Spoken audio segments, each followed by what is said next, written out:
I'm Nicolette, and today Brian and I are here with Steve Pomper. He is an author, a retired cop, he is a libertarian, and he's here to talk to us a little bit about his book and a little bit about what's going on in the world today. So thank you so much for joining us, Steve. We appreciate you and your service. Thank you. It's my pleasure.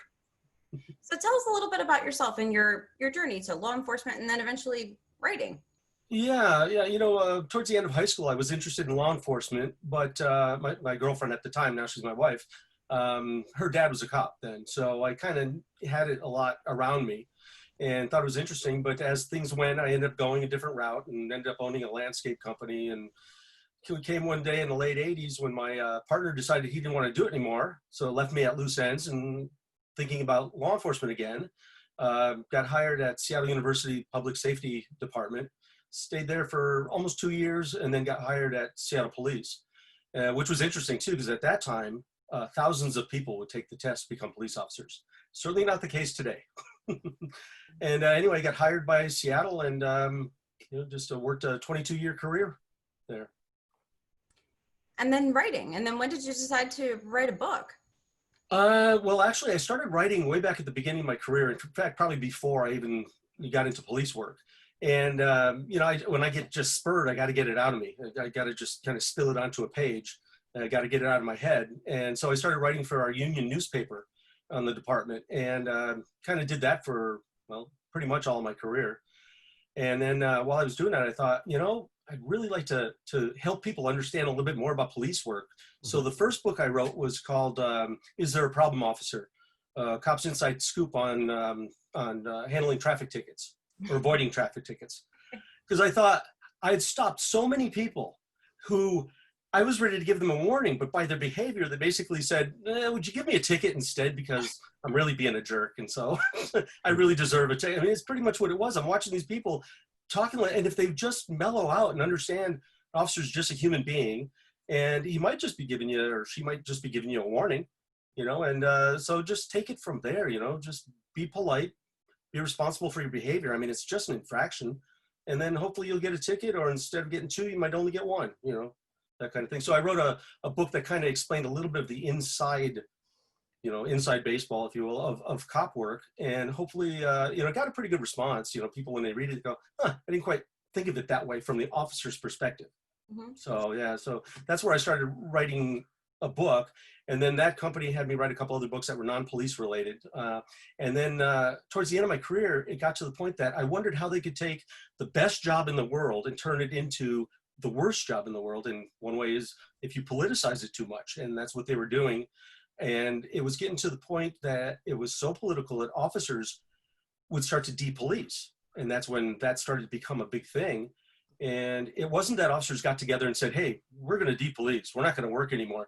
It was they got to the point that they were watching their fellow officers get in trouble for very routine stuff. And their superiors not supporting them, especially in city politics. And so I thought, well, I want to try to explain to people what the insides of police work are so they could maybe get a better handle on it and understand why police are depolicing. So that's pretty much why I wrote that book. So we're going to get into the book, but before we do so, let's talk about, you said 22 years, right, on the job. Mm-hmm. So what would you say are some of your biggest lessons or takeaways from that time doing that work? Yeah, well, when I said, how can you take a great job and turn it into a crappy job like that? That was one of my biggest takeaways. But the other thing that I was happy to see is that as much as cops, when we get together and we talk about, police work, we tend to come off as cynical to civilians. But I realized that as much as I can do that with the other cops, I wasn't cynical. I still think most of the people are good people. Most people out there want to be good people, regardless of race or, gender, ethnicity, whatever. People are pretty decent people. And I saw that. The thing is that it doesn't take many bad folks to, because they're the loudest, they commit crimes, they get attention. And so it doesn't take many of them to kind of, make you think, if you focus only on that the world is bad. But I think that the world is mostly good. So you did mention, I'm sorry, Brian, usually you're jumping in with No, things. no, no. Brian usually But derails the conversation, but he's being I very know. Usually I quiet. derail it, you know, in some one way or another. He's usually derailed things, but Yeah. No, I had more question on your book, right? But keep going, Nicolette. let's go back to the book then. You know, you wrote this book about 2 years before what we're experiencing now. So this is something that's obviously been brewing for some time. And Right. have you noticed, I mean, obviously there's been a change, you know, an escalation of sorts, but what changes have you seen since you started writing that book to now?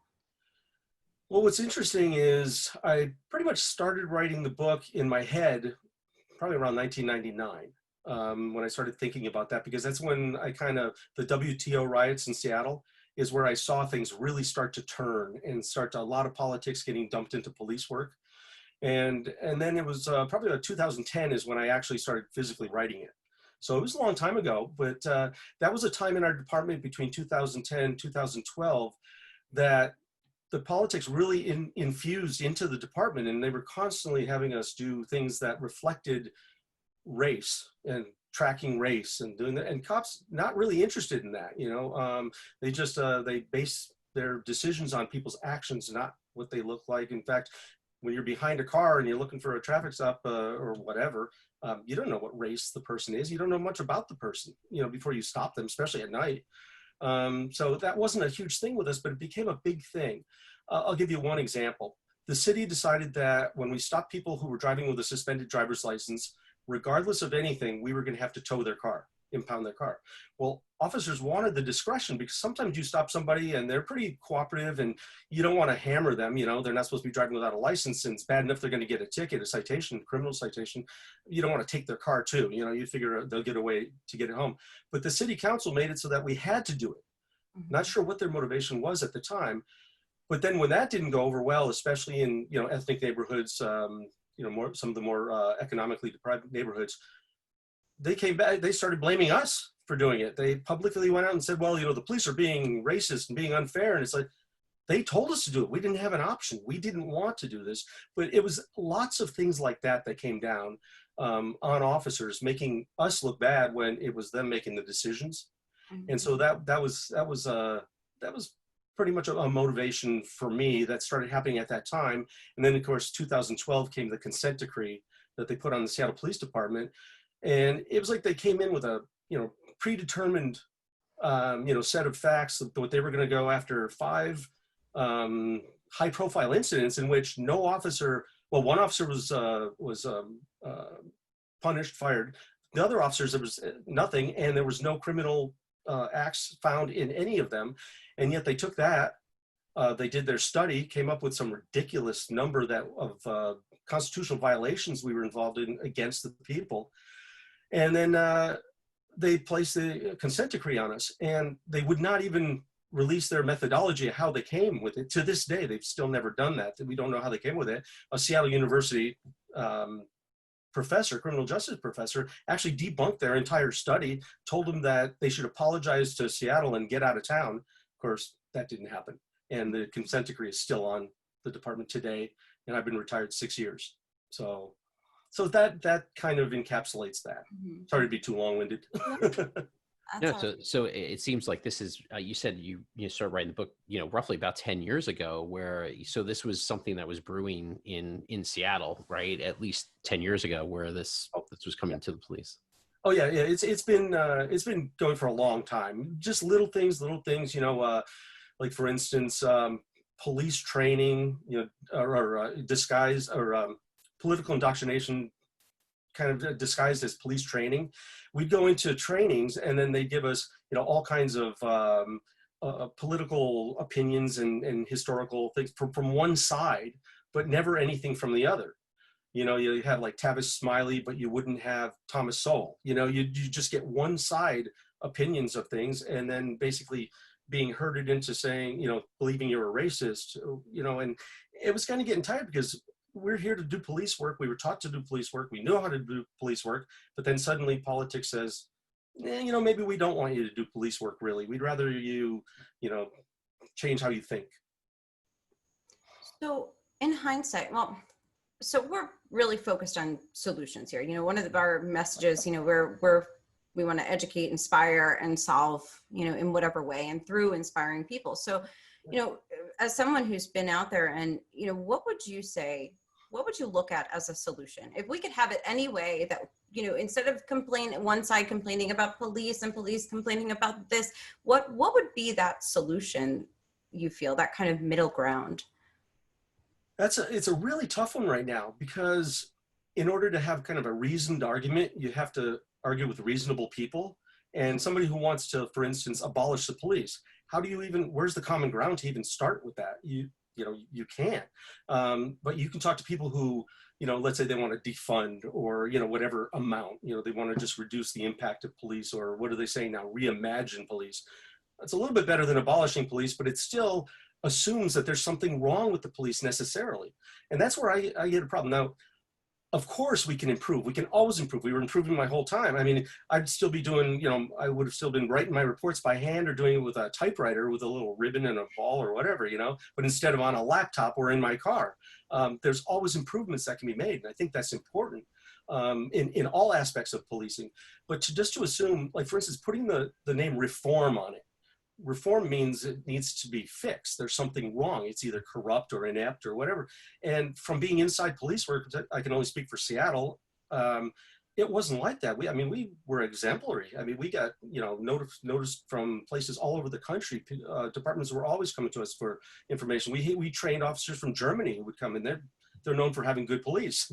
So it's, that kind of thing makes it really difficult, to even start a conversation if you're not on the same page like that. Or if you're just, okay, I want to destroy you. I don't want you to be a cop anymore. I don't want the police. What's my comeback to that? It's like, okay, right. So I really don't have a lot I can come back with. So who should facilitate that, right? Who should be, because who should facilitate the conversations, that would come up with the solution? Obviously the higher echelons of politics is where you have to start. You've got the two political parties, and then you've got, one side right now. It's what makes it really difficult is one side tends to support the police and one side doesn't. But even the one side that tends to support the police, like for instance, President Trump has said, okay, we're going to see what we can do about police reform, without even saying why it needs to be reformed. Because if you go into all of the accusations against the police, and you go into the DOJ and the FBI statistics, it just doesn't bear it out. And that's where I have a problem with it. The evidence isn't there. There's a lot of anecdotal, evidence, because you're always going to find that, for instance, 0.003 of officers in America shot an unarmed black suspect, or during a call. And that's really what the number is. The numbers are right there. It's math, which I'm not great at, but I can figure that one out. And when you've got people that will just go after the anecdotal, and they refuse to even consider or look at the objective statistics, that makes it really tough. So then, in hindsight, then, do you think there were steps that could have been taken over the past 10 years that could have kind of not escalated the situation the way it is? I think so, but I think it's so obviously decentralized in America, law enforcement. There's so many, which I think is a good thing, but it means that you've got different circumstances in different places. And like, for instance, I talked to a deputy sheriff near where I live, here in Snohomish County, just north of Seattle. And they've got a very, good sheriff. I like the sheriff. He's constitutionally oriented. And I asked the officer, about, like you're asking me, how are things today? And he goes, actually up here, things are pretty good. And it's because they have good leadership. They have good leadership at the county level. They have good leadership at the sheriff's office level. In our department, when I first came on, we had a chief who was a retired chief from New York City. And he came on, and he was a real chief. I mean, you knew that he was in the room, and he ran the city police department, not the mayor. The mayor obviously was the head, but he, the chief, ran the department. He was the last chief, and he left in the early 90s, who actually ran the department. After that, the mayor started getting stronger and stronger and stronger. And now the chief, you've probably seen her, read about her in Seattle, Carmen Best, she was my sergeant. I know her very well. She's an excellent person, one of the nicest and friendliest people I've ever seen or known on the department. And right now, her frustration is palpable. I mean, it just exudes off that she wants to do something, but she can't. She absolutely cannot. She's been ordered not to do anything, and it's frustrating. I wish she'd do something and even risk resignation, although I don't think we get anybody better than her, as long as the chief's, the mayor's in charge, who doesn't matter. So that's kind of where we're at as far as those things go. The more politics that enter, and that happened a long time ago, the worse it's going to be in a department. So then, what would you say to people who, for whatever reason, are fearful of police right now, and who are skeptical and maybe, not sure what to believe or think? What would you say to them? Yeah, it's really tough. I think they need to maybe get into more situations where they can actually talk to a cop. I mean, like, for instance, people who talk to me about stuff like that, and they talk about, like being in a riot line or whatever and having to handle and deal with violent people.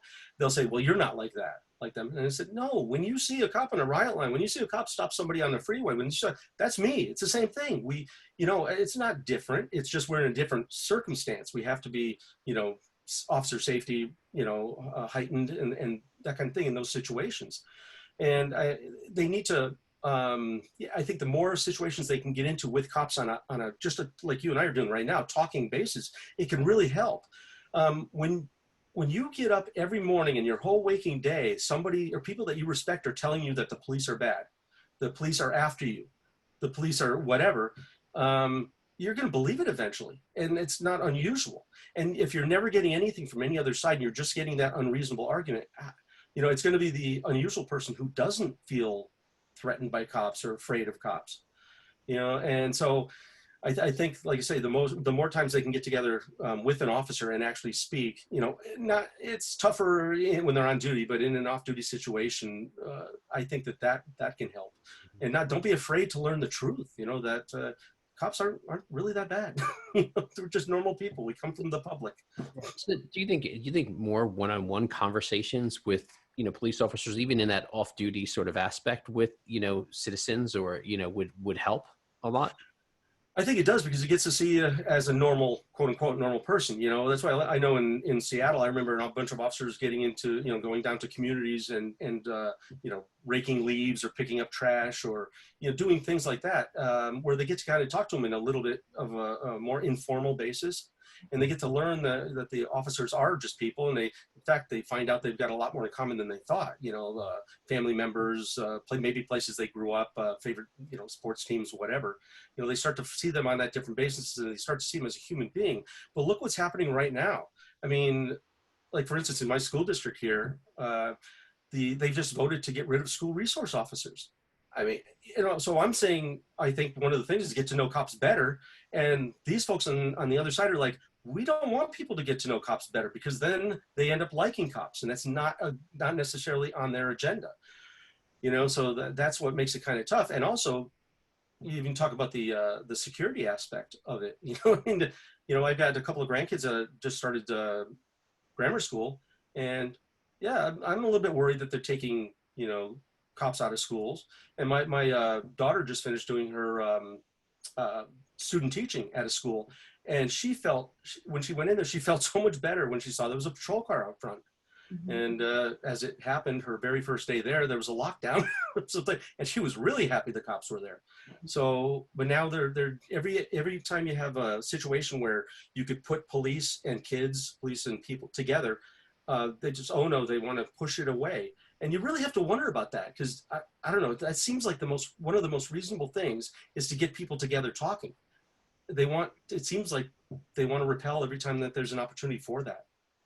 Well, that is a good point about, because one of the things we were going to ask was, what can the community do right now? And, in places where it can be done, more interaction, and maybe that's on the part of the community members who want, positive change. Maybe it's on the part of the individual departments organizing some sort of community, as you mentioned, raking leaves. Is there anything else we could be doing? Let's say I'm here in New York. What can I be doing to learn more about, about what what the cops really do. You know, how can I walk into a police station and ask some questions? How does that work? Yeah, that's one way you can do it. Another good way is to, you know, like just send an email to one of the unions, one of the police unions. I think you've got 3 police unions in New York City. You get the detectives, the sergeants, and the officers. And you could email those folks and just you say you're interested in communicating with somebody and you've got some questions, you're wondering what they say, or you'd even like to maybe meet for coffee or something with somebody, with an officer. That's something that's probably an easier way to try to get a hold of them, to initiate something, get something going. Or sometimes there's community events where cops participate. Today, there's probably not a lot of those. And the other thing is to hold, you know, the politicians to account for what they're doing, because they're, you know, they're the ones that are supposed to be in charge of the cops. They're supposed to be backing the cops. They're supposed to be using that tremendous resource responsibly. And we see a lot of evidence in America that they're not. And I have seen a couple of communities get together, and like here in just north of Seattle in Snohomish County, they had a little parade. You know, they got together for the law enforcement. And I read another article where they did it in Warwick, Rhode Island, where they got together and did a parade. So, I mean, those are more, you know, if you already support the police. Right. But to get to know the police, I think the email one is a good way. Or if you just happen to be in a situation where you know, somebody's a cop, go up and talk to them, you know. I remember, I mean, every time I go to a party, it's like people don't want to talk to the bookkeeper or the, you know, whatever, all these other things. They want to talk to the cop. Or they want to talk to my wife, who's a retired firefighter. So, you know, the heroes, as we always say. So, yeah, and don't ever be afraid to do that, because I would always tell people what I thought. You know, I didn't have a problem with that at all. You know, I have a neighbor who's a detective, and you would never know. You know, you see the guys outside raking leaves all the time. You know, and you're just like, don't you have a rest? You know, he's always outside gardening. And, you know, I know you have a lot of friends, Brian. Yeah. You know, I mean, here's the thing. I think one of the points is, you know, everyone is a human being, right? Everyone is a human being, and you know, talk to people like they're human beings, you know, on every side, you know, and I think and disagreement is fine, you know. I mean, that's where we stand. Absolutely. You know, that's where you learn. And you know what? No one's perfect. You know, I'm sure there are terrible people of every job out there. I'm sure, you know, but that's Brian, you had a question about writing earlier. Well, you guys went into it. You actually did cover it, Nicolette. At one point, you went into the question. It was sort of like the transition, but we sort of went through that. So, but speaking about writing, where can everyone get your books? Well, the usual places, they're at all the book stuff, but of course, you know, Amazon is usually the one. You know, they're the biggie, and they happen to be here in Seattle. So for me, it's a local place, a little local bookshop called Amazon. But yeah, Amazon it's Depolicing America, a street cop's view of the anti-police state. And yeah, it was interesting to write, and I was glad to get it out there.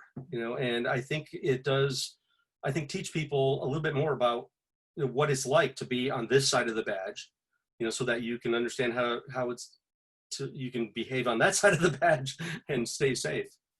So, yeah. Well, thank you very much for joining us and sharing this with us. We are very, very appreciative, and we will post the links to your book in the YouTube description as well. So if anybody wants to check that out. Thank you. And I'd like to say that you can catch my writing weekly at National Police Association, which is nationalpolice.org.